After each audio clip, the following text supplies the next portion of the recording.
The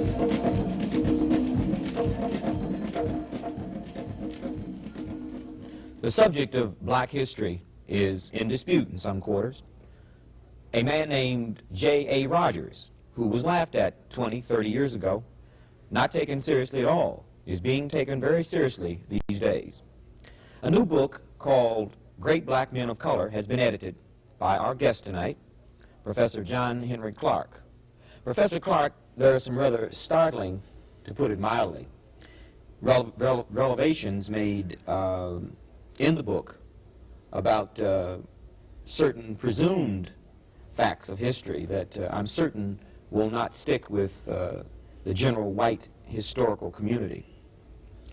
Well, I'll tell you, it became almost necessary for the Europeans to whiten up a part of black history when they began to take over the world in the 15th and the 16th century.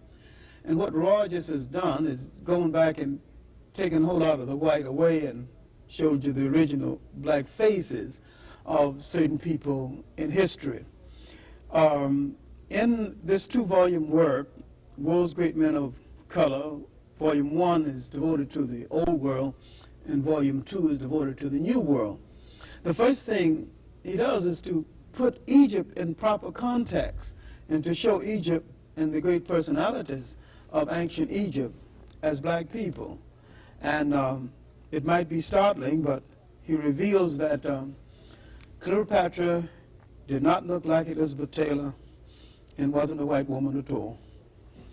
And I think his book starts in Egypt with the other great characters in Egypt, Imhotep, the real father of medicine, father of architecture, builder of the step pyramids, forerunner of astronomer, a man who was accepted as a god in Europe long before the birth of Christ. Imhotep lived about 5,000 years ago.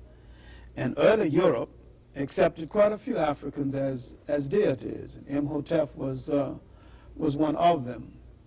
He opens the book actually with this great African who was the world's first multi-genius.